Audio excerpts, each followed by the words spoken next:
Hey guys, here is Blaise's first video. So you'll see some things pop up on the screen and I'll kind of describe them. So the first thing is her marker word, yes. That's what I use to pretty much identify to her that what she just did is correct and she'll be getting a reward for it. So here I'm marking her touching my hand.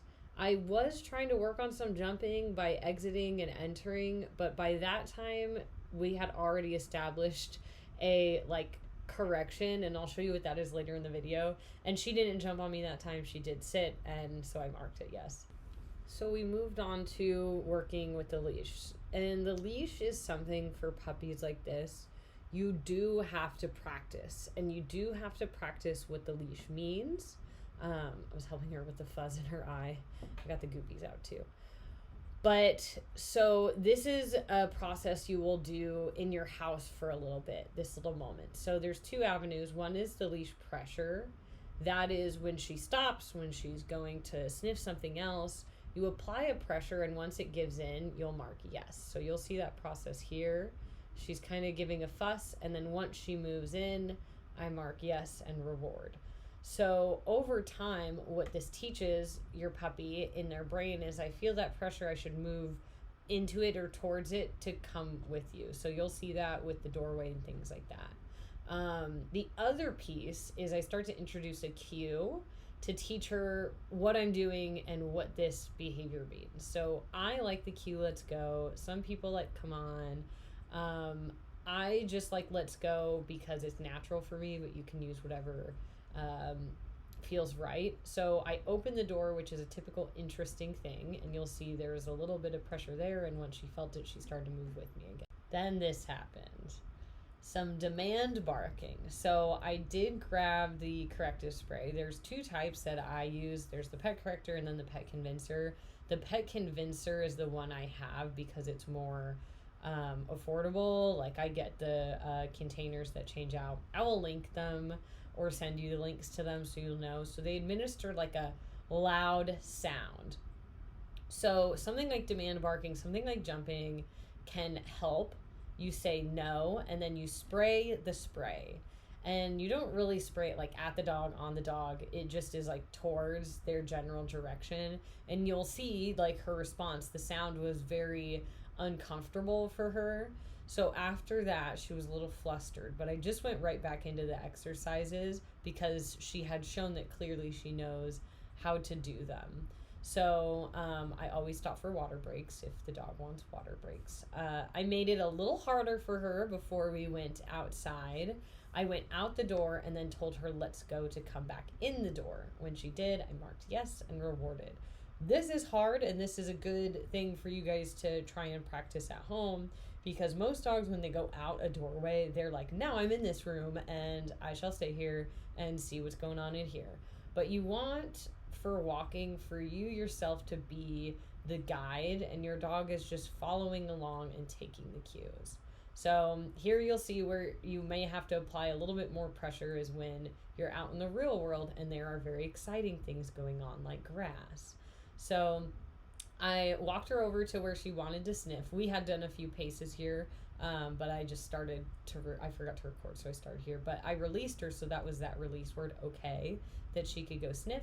And then I used the let's go with a little bit of pressure. And once she came back to my feet and sat, I rewarded that. So this is another exercise. You don't want to go on like a 5-mile hike right out the gate. I mean, you can, it's going to tire her out, but it's going to be very messy. You do want to teach your dog the language of what the walking means, what the leash means, with all the different things in the world going on. So people walking by, grass to smell, if you need her to sit, if you want to release her to go lay in the grass. These are all things that you ultimately want your dog to understand you have control over and are coming from you. She is at the age where she is going to be pushy sometimes. She is going to have mess ups and mishaps, and that's where your little cues on the leash are going to help, because they can help her just kind of like make a better decision in that moment when she's running towards the grass. So it would be helpful for you guys to practice these things. Like you mentioned, the deck she chews on, it can just create a space where she does something different out there rather than chew it and eat it. But I'll give you more tips on that in a little bit.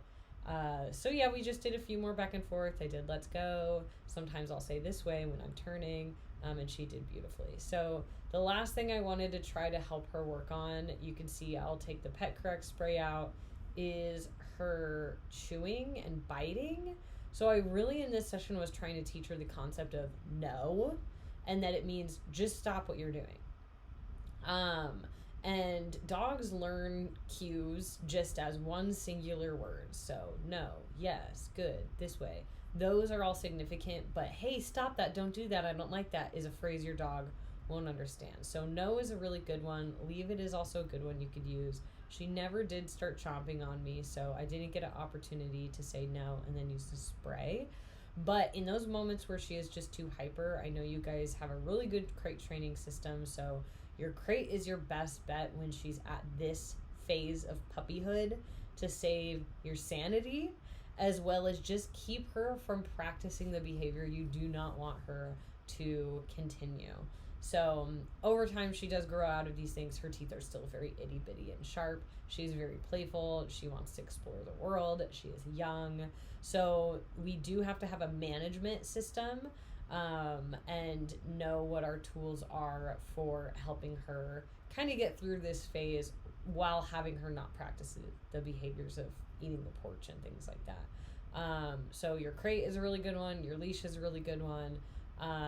Some mental exercise, so the training is a good one. Physical exercise are all really good management tools. So any other questions you guys have, please do let me know. We can set up a time for a call tomorrow. That would be great if you guys have additional questions. But other than that, it's real basic to start. I will pair her next video and then her next session together, or rather her next 2 sessions together since you guys got this one. So that'll come next week. All right. Hope you guys have a good one, and I will talk to you soon.